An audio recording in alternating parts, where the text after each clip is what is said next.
With this PowerPoint, I'm going to address some of the most commonly asked questions in cardiovascular block 1. Dr. Ree, you keep equating EDV and RAP. What are you doing? This question comes from looking at the horizontal axis of the cardiac function curves. I'm not really equating EDV and RAP. EDV is volume, RAP is pressure. They're not the same, but what I am saying is the left ventricular end diastolic volume is qualitatively proportional to right atrial pressure. So how does that work? If you look at the four chambers of the heart, the left ventricle is being filled from the left atrium through the mitral valve. Now, if we think about that, the end diastolic volume of the left ventricle is roughly proportional to the left atrial pressure, which drives the flow into the ventricle. So this first step is left ventricular end diastolic volume is proportional to left atrial pressure. The second step is looking at, left atrium, right atrium. The left atrial pressure is very similar to right atrial pressure. And especially if you're going to ignore the entire pulmonary circulatory system. So left atrial pressure proportional to right atrial pressure. Then we have this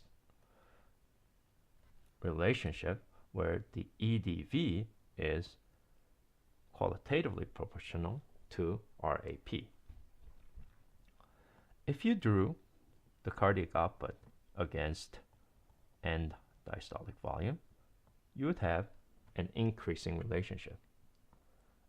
If you drew the cardiac output against left atrial pressure or right atrial pressure, you would have increasing relationship.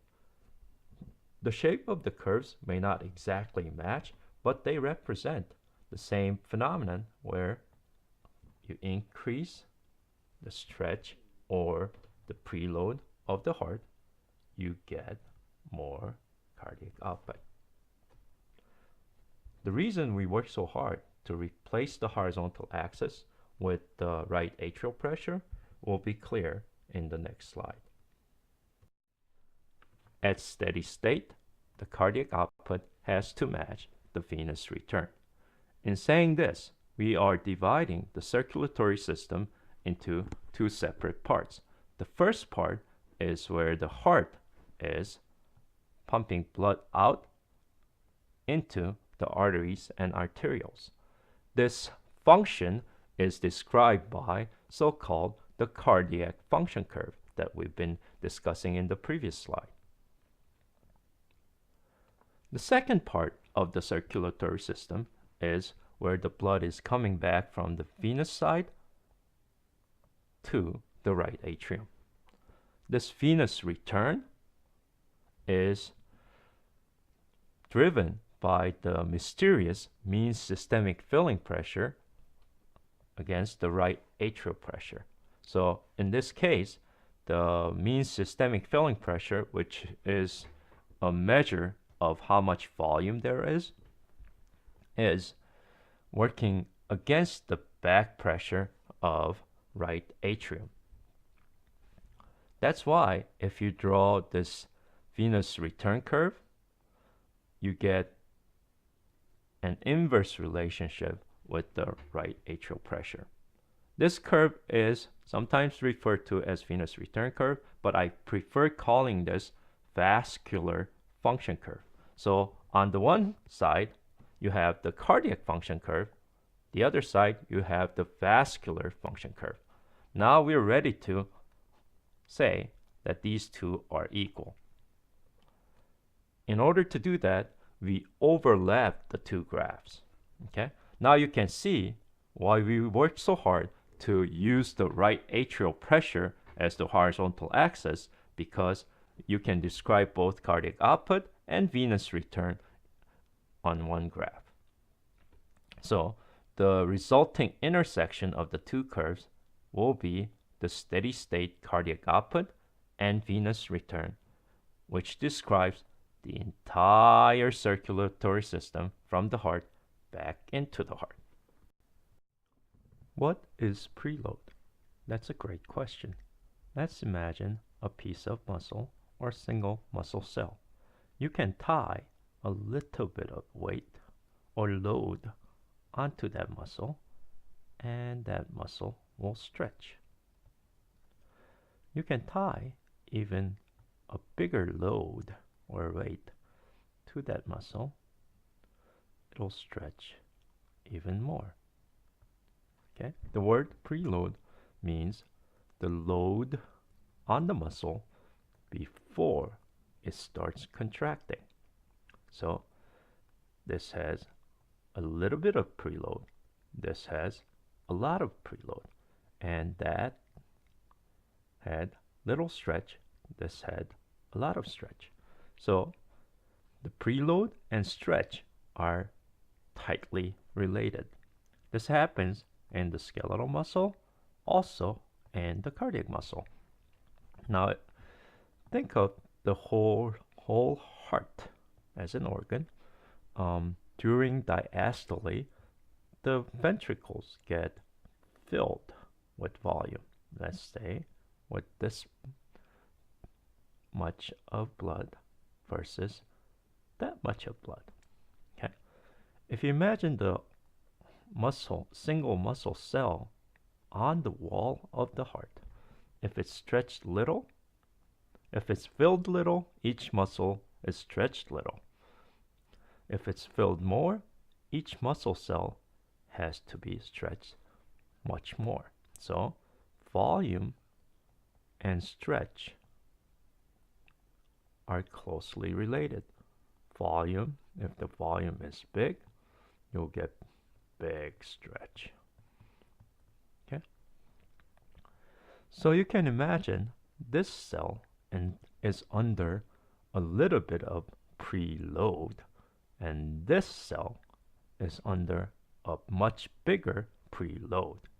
And that was again related to the volume before the heart started contracting. So that is preload. There is another word to represent, or another expression to represent the volume of the left ventricle before it starts contracting. That is the end diastolic volume. So for all intents and purposes, you can equate preload to EDV. Contractility refers to the heart's unique ability to increase its contraction even when the stretch or volume is the same. For a given volume, let's say the heart was contracting with this much force normally. But when there is sympathetic activation, catecholamine release, or exogenous catecholamine that acts on the beta 1 adrenergic receptors, the heart muscle can contract with much larger force even when its initial volume didn't change. This is achieved through cyclic AMP PKA activation of better storage of calcium inside the cytoplasmic reticulum, as well as enhanced L-type calcium channel activity.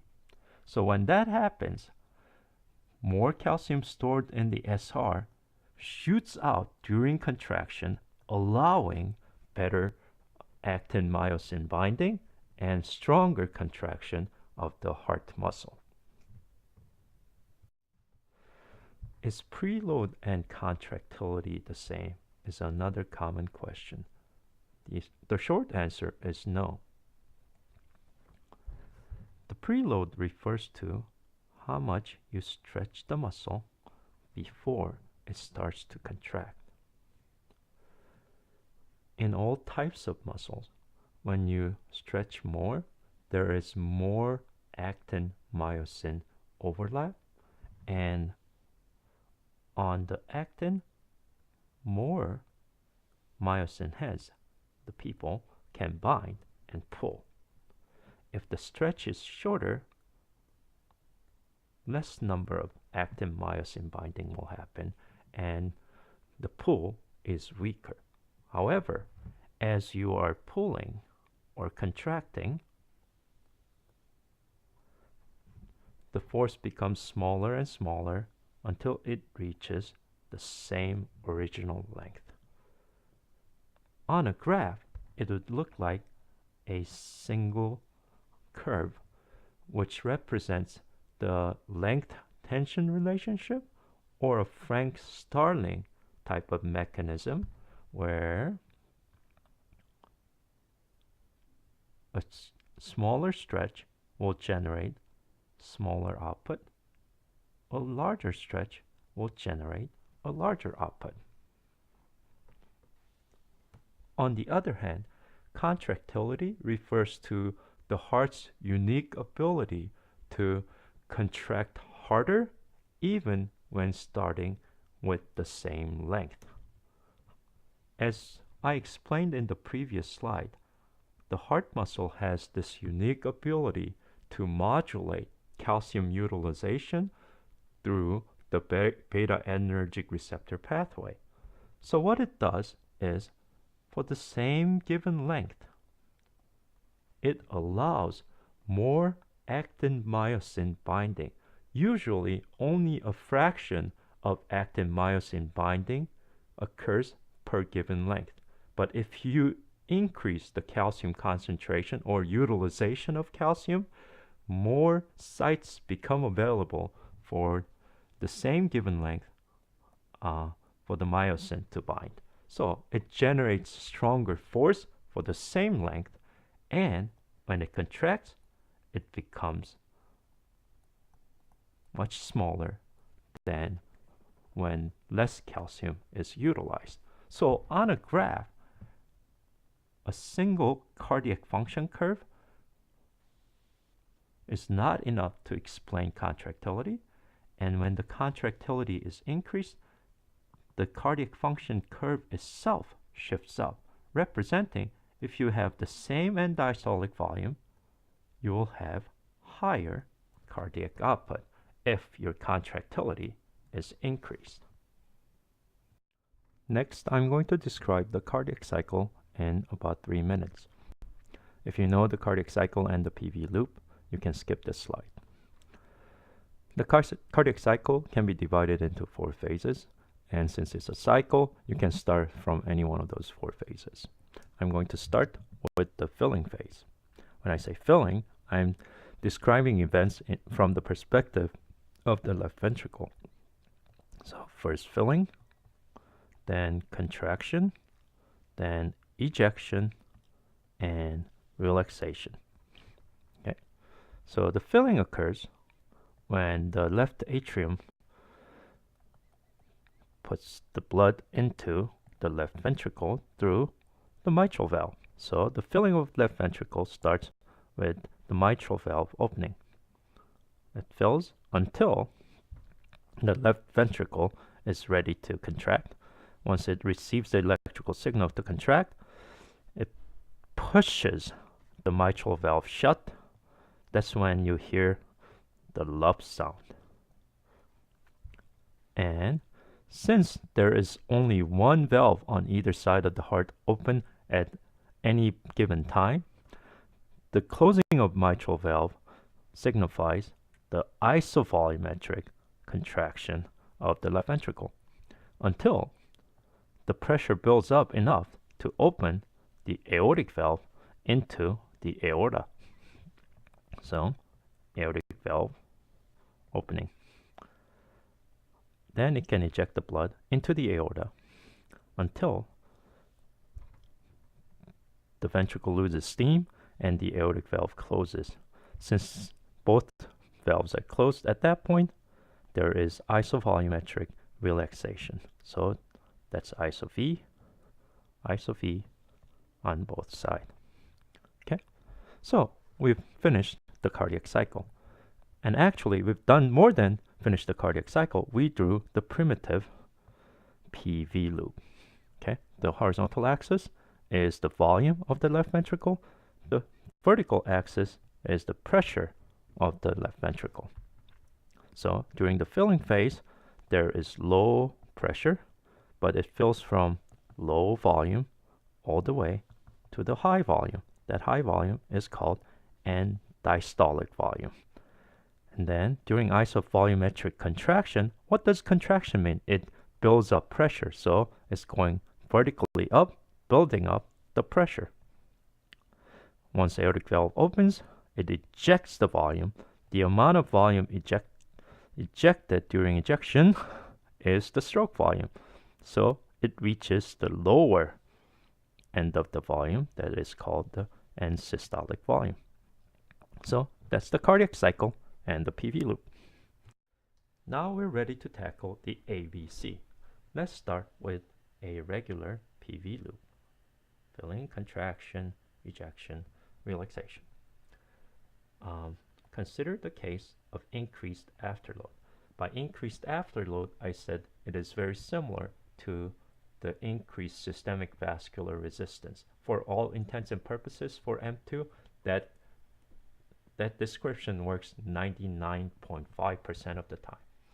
Now, when the resistance is increased, the blood pressure measured at the level of the aorta is also increased. So, after filling, the ventricle is contracting until it reaches the level of the aortic pressure, which now is increased than normal. So, it has to go up, the left ventricular pressure has to go up extra high until the aortic valve opens and then the ejection occurs. The stroke volume, the resulting stroke volume then is smaller than normal, which would be that much. So this is tall A, increased afterload. Now what happens when you increase contractility? Again, the contractility has nothing to do with how much volume you're filling. So the regular filling, regular PV loop, the filling occurs normally, okay? And then contraction starts and the aortic valve opens at the normal level, but the contraction is harder. So it pushes the blood farther out, like this, okay? So the EDV is the same, but the ESV is smaller. So this is the case of increased contractility, and as you can see, the resulting stroke volume is bigger in the case of increased contractility. The other case is increased blood volume or increased preload case. Okay, so during the filling phase, increased blood volume would go further until it's done filling. Then contraction occurs and the opening of aortic valve occurs normally because the afterload never changed. Okay, so it comes back down to the same resting level. So as you can see, the stroke volume in this case is increased compared to normal, but EDV increased, ESV not increased. ESV is the same in this case. So these are the A, B, C cases. In our simplified picture of the circulatory system, we divided it into the heart as the pump, arteries as the resistor, and veins as the reservoir. The veins contribute most to the preload. Heart is responsible for contractility. Arteries are mainly the afterload. And these three things contribute to the stroke volume differently. Both preload and contractility separately increases stroke volume. Afterload decreases stroke volume. Of course, the resulting cardiac output is stroke volume times heart rate, so its cardiac output is affected by these three variables. One word of caution is that alpha 1 vasoconstriction at the artery level contributes mostly to the afterload. When arteries constrict, the volume doesn't change as much as the volume would change when alpha 1 Veno constriction happens. Okay, so the veins constricting also is mediated by alpha 1, and that changes real volume, which changes the preload. Okay, that's it.